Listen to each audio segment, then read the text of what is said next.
Thank you, Andrew. What an honor to be here. As a student of history, I can't believe it took me 8 years as the CEO of API to get to this historic site. Andrew asked me to be here last year, and I wasn't able to get here, but I wanted to make sure that I got here this year, and I can assure you that this is not my last trip to Titusville. I don't know what happened between 1959 and 2025, but I can assure you that this relationship with API and Titusville and the historic Drake Well is not going to end today, and we're excited about the opportunity. So excited to continue the ability to partner with this historic site. So a couple of things at the top here. For those of you who haven't walked through the museum, I would really encourage you to do it during one of the breaks today. It is not what I expected. This is a fully modern museum. I'm sure it is great for school kids to walk through this museum and have the opportunity to really learn the history of the American oil and gas industry. As the president and CEO of the American Petroleum Institute, we've been part of that history for decades and decades. Started really in 1919 as an organization that needed to build standards for an oil industry that didn't have them at the time. This is our primary focus as an organization is as a standards association that started as a couple of standards for the pipeline community and has grown into 800 standards that the American Petroleum Institute maintains worldwide. We have offices in Beijing and Dubai and Rio that sell those standards and certifications into the international marketplace. So we're fully an international organization. As the industry has grown, the American Petroleum Institute has grown. But before I get to the true theme of my speech, I wanted to give you a little bit more history. One of the local natives here, of course, is Ida Tarbell. You can learn all about Ida in the museum behind me. Of course, Ida was the one who wrote the seminal book on the Standard Oil Company and led to its ultimate breakup. In 1904, it was Ida Tarbell's work that led to the breakup of the Standard Oil Company. What you may not know about Ida is that she wasn't just a famous muckraker, as Teddy Roosevelt called her, but she also was a historian. She wrote a lot of different biographies, including one of Abraham Lincoln in 1924. So in 1924, she wrote a book called In Lincoln's Footsteps, where she traced the path of Abraham Lincoln from his boyhood in Kentucky and Indiana, and then 25 years in the state of Illinois. I happened to grow up in the state of Illinois, and I remember as a kid, there were signs all over central Illinois for what was called the Lincoln Heritage Trail. And this was a trail that actually traced Ida Tarbell's steps when she wrote that biography. So the history between my youth and someone who grew up in a state, the land of Lincoln, where we didn't get President's Day off, we got Lincoln's birthday off. And our 8th grade trip wasn't to Washington, D.C., it was to Springfield, Illinois. When I was a kid in 5th grade, I memorized the Gettysburg Address. That was an assignment at my local parochial elementary school. So Lincoln was inculcated in my life my entire youth. And that Lincoln Heritage Trail, I remember going to Springfield and following the steps of Lincoln. So I recently picked up a book that someone recommended to me. It's called The Land of Lincoln by an author by the name of Andrew Ferguson, written in the early 2000s. And I'd encourage you to pick it up. Similar to me, he grew up in the state of Illinois and was inculcated with this Lincoln legacy. But I come to the 5th chapter where it starts talking about that Lincoln Heritage Trail, and this is what I learned. Andrew Ferguson went and met with the old state historian in the state of Illinois, and he asked him, where did the Lincoln Heritage Trail come from? And he said, well, I didn't come up with it. In the early 1960s, the marketing guys from the American Petroleum Institute showed up. And they said, we want to create this trail because if we promote more tourism, we're going to have more people buying gasoline. So it wasn't just the Drake well that API came in and helped preserve, but it was also Lincoln's legacy. So here we are today at the historic Drake well, the incredible history that we have here with API participating in the restoration of this project in 1934 and the early 1960s, API retracing Lincoln's steps to here we are today in a time of historic international change, where we're dealing with historic energy transitions. And today, we're celebrating what it's going to take for the United States to go from the true energy superpower that we are to taking it to the next level of energy leadership. We know the position that we are in today, where we have rising energy demand. In fact, in the United States, we expect energy demand to go up by 40% just in the next 15 years. And the real question that I think policymakers, and we have some of them here today, are going to have to answer is, where is that energy going to come from? Because we know that demand is going to go up. And by the way, we knew it was going to go up even before the dawn of artificial intelligence and more data centers. We knew that. Policymakers knew that. Why? Because more people are going into the middle class. They're using more air conditioning. And yeah, they're plugging more things into the grid. And that means we're going to need more energy sources going forward. But primarily, we're going to need a lot more natural gas. And that's where Pennsylvania comes in. This was the state that led the energy revolution from the beginning. This was the place that started the oil revolution in 1859.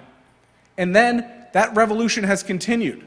You've led the way for decades and decades to build energy sources of the future. This was the state that pioneered the fracking revolution. This was the state that was at the forefront of the coal revolution, the nuclear revolution. And I know that that history is going to continue today. As Senator McCormick said, we have the fourth largest natural gas reserves in the world right here under our feet. And natural gas is going to play such a key role going forward. I was honored earlier this year to be back in the Commonwealth, where I had the opportunity to speak to Senator McCormick's AI and Energy Summit that he held at Carnegie Mellon University, where he brought together hyperscalers and energy producers and people that are going to require that energy going forward. And the whole conversation was, where is that energy going to come from?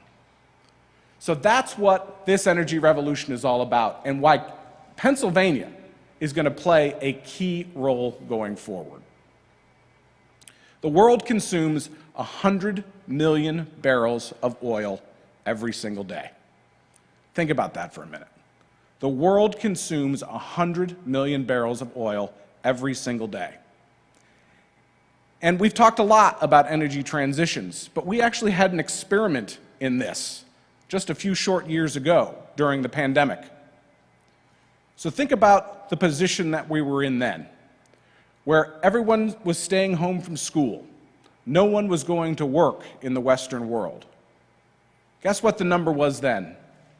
The world still consumed 90 million barrels of oil every single day. This energy transition is not going to be easy. And we know that oil and natural gas are going to play a key role for decades and decades to come. And what's great about where we stand today is the last big energy revolution started right here, 100 feet from us, right behind you, that historic Drake well, when an entrepreneur decided to take a risk. When everyone else doubted Colonel Drake persisted. And discovering oil on this historic site, the Commonwealth of Pennsylvania became the world's energy leader. And you're poised to do it again. But what is going to be required to keep that energy revolution going forward? It started here, but how do we keep it going? That is the question that policymakers have to take today. And I think the answer is pretty simple. We have the resources in this country. We have them right here under our feet. But what is holding us back? What's holding us back is a government, both at the state and federal level, that is preventing us from getting these resources, extracting these resources. We have the most broken permitting process at the federal and state level that you can possibly imagine. Right now, it takes over a decade for many of these energy projects to actually take hold. We don't have a decade to wait. We know that this AI revolution is going on. We know that the world is going to require more energy. And again, that all comes back to that key question: where is it going to come from? And if we can't extract these resources, we are going to cede our place as the #1 energy producer in the world. So, my call today is that Republicans and Democrats come together and have this conversation about where we're going to get this energy and how we reform a permitting structure that is so broken. We've seen it time and time again. Pipelines canceled as a consequence of them no longer being economic because we can't get them built in a timely manner. It happens over and over and over again. Let me give you a key example. Just last year, it took an act of Congress to build a pipeline in this country. The Mountain Valley Pipeline had been held up for years and years and years. It was a pipeline that was supposed to cost $3 billion. At completion, it ended up costing $9 billion because it got held up by a federal permitting process and then activist litigants in state and federal courts. There is a historical example, however, of that happening before. The same thing happened in the late 1970s in the state of Alaska. The Trans-Alaska Pipeline was being held up for environmental reasons, and it took an act of Congress to get that pipeline built. In the intervening time, that federal permitting process has just gotten worse and worse and worse. And if it weren't for Senator Joe Manchin in the passage of the Inflation Reduction Act, there still wouldn't be that Mountain Valley Pipeline, which ships natural gas from the state of Pennsylvania through West Virginia to output into the Gulf Coast. That pipeline still wouldn't be built if it weren't for that act of Congress. It shouldn't be that way, and it doesn't have to be that way. That pipeline right now is fully subscribed. We need another pipeline because the natural gas resources in this state are growing so much. But we're tapped out right now because there's no takeaway capacity left for the state of Pennsylvania. So this is becoming a jobs issue, it's becoming an economic issue, it's becoming a consumer issue. And I believe that ultimately it is about to become a political imperative because energy prices are going up. We're in this fascinating place right now where gasoline prices have been going down, but energy prices are going up 10, 20%, and they're only going to go up more if we can't build pipelines and transmission lines in this country again. And by the way, this isn't just something that the oil and gas industry needs. We know that other sources of energy need it too. And if we're going to power the future that we know that we need in this country and win the energy revolution, permitting reform is required. Andrew mentioned that we're currently in this terrible government shutdown. The political parties are at the farthest point away that they have almost ever been. But this is one area where I think our country can actually come together and get something done because it is a political imperative. Because in that, what we call the energy trilemma of how do you provide energy that is affordable, reliable, and sustainable, it's affordability that almost always wins. And when American consumers stand up and see that their energy prices are going up 20% and their politicians aren't doing anything about it, they will vote and they will make this a political imperative to get this done. API recently launched a campaign. We call it the America Builds, America Wins campaign, to provide the political space for lawmakers on both sides of the aisle to come together. And there are glimmers of hope. The United States Congress right now is working on a bill called the SPEED Act that is a bipartisan bill between Republicans and Democrats to fix this process. But that's not the only thing that has to be done. You talk to API member companies, our big companies that want to build these big energy projects. And what they tell me is that, yeah, the federal permitting process and the state permitting process takes too long. But we can get through it. What has to be solved is the endless litigation that occurs and the venue shopping that occurs. So even after you get a federal permit, it's almost impossible to get anything built in a timely and economic fashion. We can't wait. And it is time for Republicans and Democrats to come together to get this done. The energy revolution started right here in beautiful Titusville, Pennsylvania. And what you see here, the historic sites, of course, you can still smell the oil in the Drake well. It's still coming up, by the way. And I would encourage you to walk 100 feet away and see that incredible site. That energy revolution started right here. But it doesn't have to end here. The United States can continue to be the largest oil, gas, and by the way, renewable energy producer in the world and win the race for the future, because everything starts with energy. And we know that if America builds, America wins. With that, proud to be here in Titusville, Pennsylvania, and I'm happy to take any questions that you may have.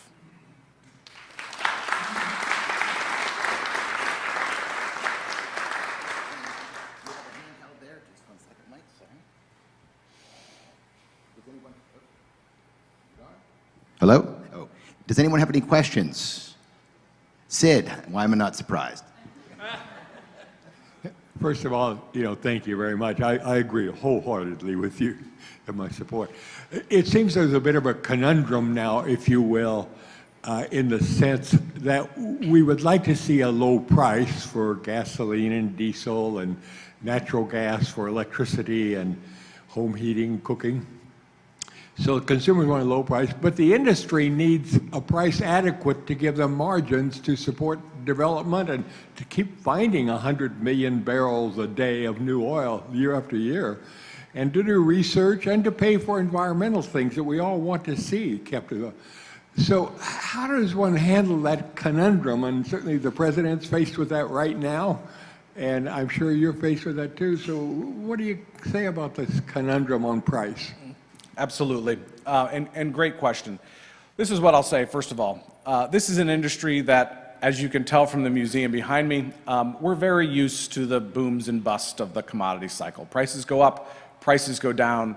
Our member companies at API, we invest over the long term to ensure that the American people have an appropriate price for what they pay every single day at the pump or for their energy.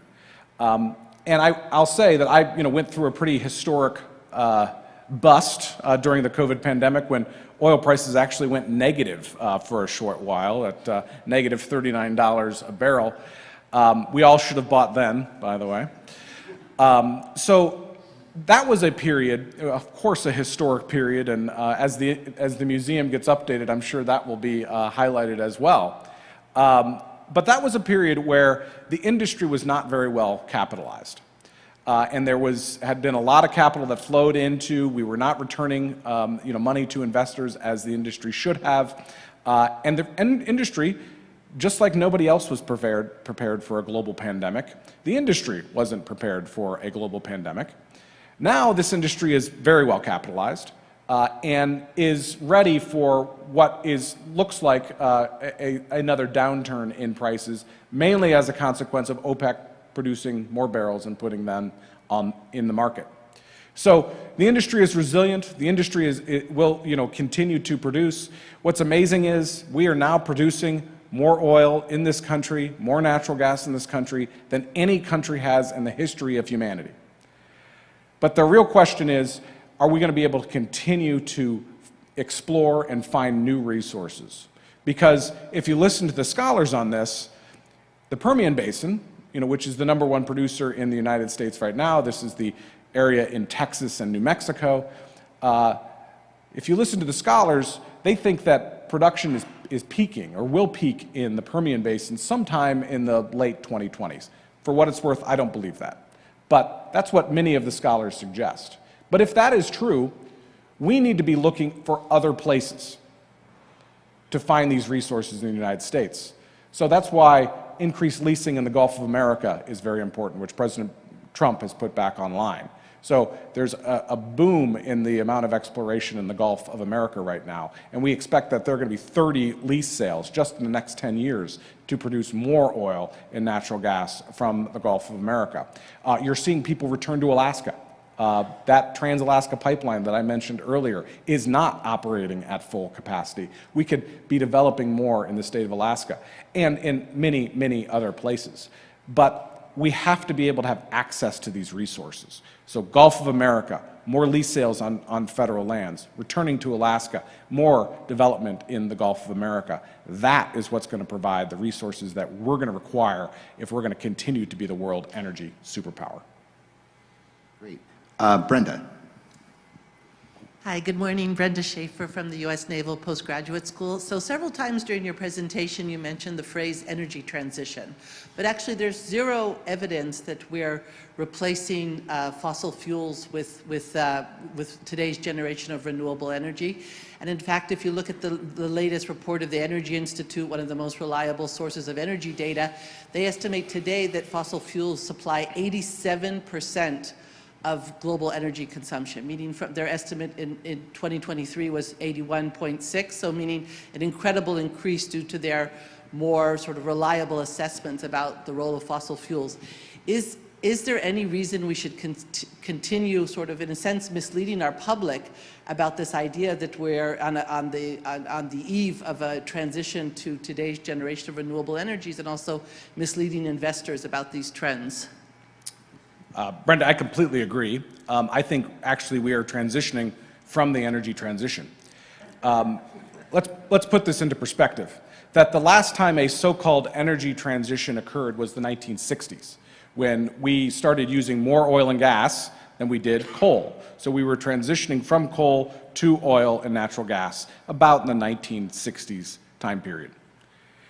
In 2024, the world consumed more coal than it has in the history of humanity. In 2025, that number will be exceeded. We'll use more coal in the history of humanity than we have in all time. So energy transitions are very rarely energy transitions. What happens is the pie gets bigger. More people are consuming more energy. But we are going to need more energy to provide to the world. And that means we're going to have a lot more oil and natural gas, of course. We expect that by 2040, we're going to require more than 110 million barrels of oil every single day. We're going to need a heck of a lot more natural gas, because that's how most people are powering their homes right now. But in addition, we are going to need new energy sources as well. Although, I would argue that wind and solar are some of the oldest kinds of energy. The first solar cell was actually invented in the 1890s. Wind, of course, has been around for decades and decades. We had an energy transition, and it was from those sources of energy to oil and gas. But we're going to need a lot more energy on the grid, where that pie is only growing. And so, yeah, we're going to need oil, we're going to need natural gas, we're going to continue to need a lot of coal, but we're going to need wind and solar and geothermal, which we have out right in front of us. But also, we're going to need a lot more nuclear. And so advanced nuclear technology is going to be very important for our future as well. Tatiana? Thank you. I'm Tatiana Anderson. I've worked with Andrew in the Drake Forum for a few years now. Thank you for your comments. You talked about this issue being a bipartisan one. We have some pretty heavy hitters in this room from the world of research and development, think tanks, politicians themselves.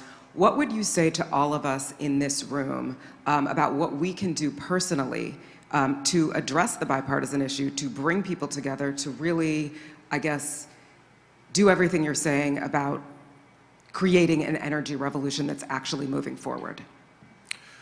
So this is a great question. I do think that politicians, lawmakers, I spent 20 years in government service, they are moved when their constituents tell them to move, and not until then. We have a state senator, we have a representative here as well who represent this area, Lee and Scott. So pleased that they're here with us today.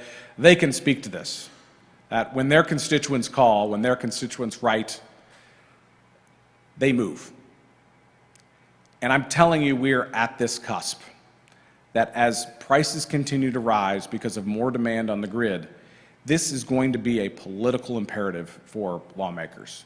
It's not going to be enough to say that, we don't want to do that because it's fossil fuels, or we don't want to do that because it's wind and solar on the other side. We have to get back to a point where, I'll remind you that the fracking revolution occurred when Barack Obama was president of the United States. That this was at one point a bipartisan issue, more energy on the grid, and that's one of the ads that we're playing in Washington, D.C. right now, traces the history from Jimmy Carter to Ronald Reagan to George Bush to Barack Obama and Bill Clinton in between to now, where every politician talked about energy security and energy independence.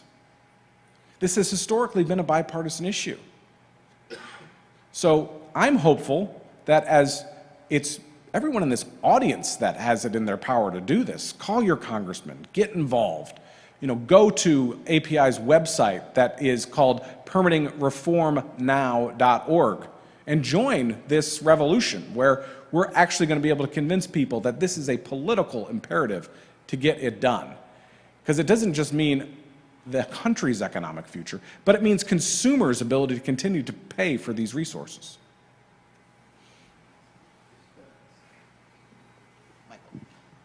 Hi, Michael Ratner with Congressional Research Service. My question kind of gets at what you're talking about, but from a little different perspective, in that how do you, or what are the effects on your job, API's job, but everything that you've been saying, when the pendulum of politics swings so widely from currently to Trump, if you're going backwards to Biden, to Trump, to Obama, how do companies, how does API reconcile those big swings in politics? Michael, that's a great question, and let me do a call out for the Congressional Research Service. I mentioned I worked on Capitol Hill for decades, and the Congressional Research Service is such a resource for Congress in providing nonpartisan information. It's a national treasure. So, Michael, thank you for what you do.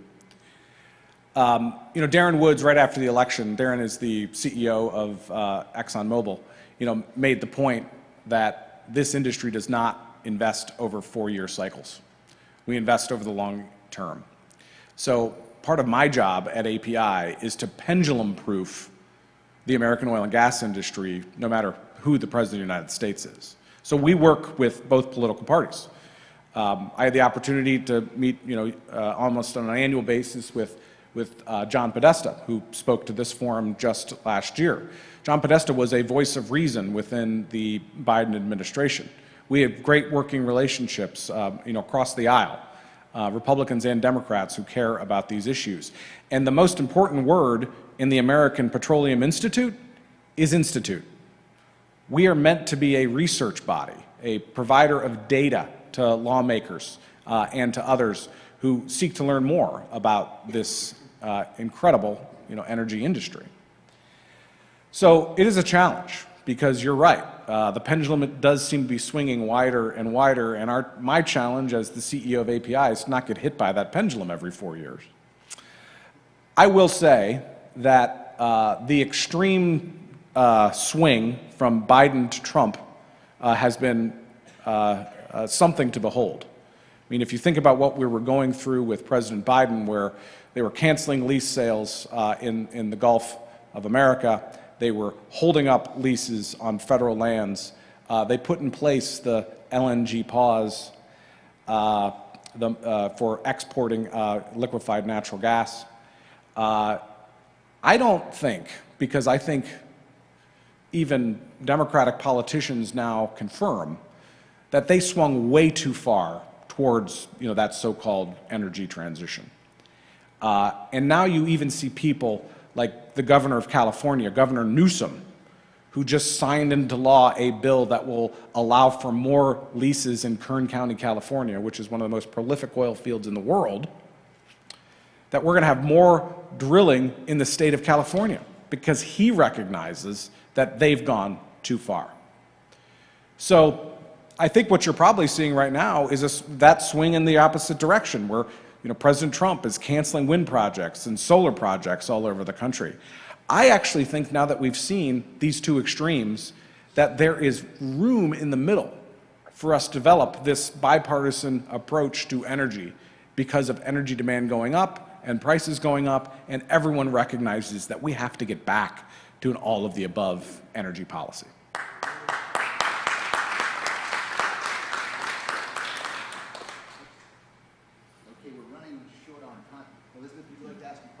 I have a follow-up. Thank you so much. I wanted to speak a little bit about kind of the regulatory certainty piece in the middle of those pendulum swings. I hear what you're saying about projects moving forward, and then I understand kind of on a long-term basis, right? Like that's super important to have that clarity, right? So you can, as you're saying, build that infrastructure ahead of time, ahead of when you need it. But I wonder if you can kind of speak to. I hear a lot from operators and industry about how difficult it is to make decisions in the interim, like on the regulatory side with all the uncertainty around, as you say, the pendulum swing, what we're seeing from the administration on rollbacks and akin to the kind of cancellations that you're talking about of projects that, we need more energy, right? We need more transmission. So I guess in that space, like, do you see room for preserving the kind of consensus-based regulatory changes over the last 10, 15 years that have in large part, I think, been adopted? I work on methane, and for that, many operators are investing billions of dollars to capture methane, bring it to market, and seeing environmental improvement. So I guess, do you have any comments on, like, at this moment in time, like, what your view about regulatory certainty is? Yes. Yes, thank you. Elizabeth, you raise a great point, which is what has been truly historic about the last few decades is that energy production in the United States has gone up, but emissions have gone down. That's never happened before, and it is because of innovation and industry focus on cutting those emissions and environmental performance. API, for example, has a program called the Environmental Partnership, which is all about how you reduce methane emissions within our own operations. Not because of a government mandate, but because we recognize that there's a problem in methane emissions and we have to address that problem. Regulatory certainty is a huge issue for us. I'll give you an example. So the Environmental Protection Agency just announced that they were going to get rid of the greenhouse gas reporting program, the so-called GHGRP. The Environmental Protection Agency does not currently have statutory authority to execute a GHGRP. And what they have done is they've drawn a firm line in the sand that EPA now, under the Trump administration, is saying that if we don't have statutory authority to do something, we're not going to do it.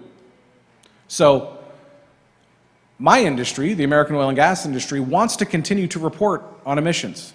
We've been doing this for 15 years. We want to continue to be able to do it. But it looks like the GHGRP is going to go away. So right now, we're in a process of figuring out how are we going to replace our ability to report on emissions. So API is going to play a key role in that. We're already downloading all of that historical data, that is publicly available data, so that we can continue to report and compare it to historical data as well. We want to be able to continue to report and show the progress of the American oil and gas industry in reducing emissions over time. We also support the full federal regulation of methane. And at this point, anyway, in our negotiations with EPA, they plan to continue that program. We've suggested some tweaks on how they do it to allow for us to use more modern technology to report these methane emissions, but we want to continue to have that regulatory framework so that we're not dealing with 50 different states regulating methane emissions. So regulatory certainty is very important. And I'll tell you that if given a choice between a more stringent regulation that we have to deal with and giving us regulatory certainty over a 10-year, 20-year time horizon, we would take that more stringent regulatory system. And that is what we have advocated for. We want to continue to report. We know how important emissions reduction is for our social license to operate, but also for environmental performance. So no matter the administration, we're going to continue this work of the Environmental Partnership to reduce emissions within our own operations, not just at the wellhead, but in the transportation and also the refining of these important hydrocarbons. So we will do it if the federal government isn't going to do it, because it is that important for our license to operate going forward.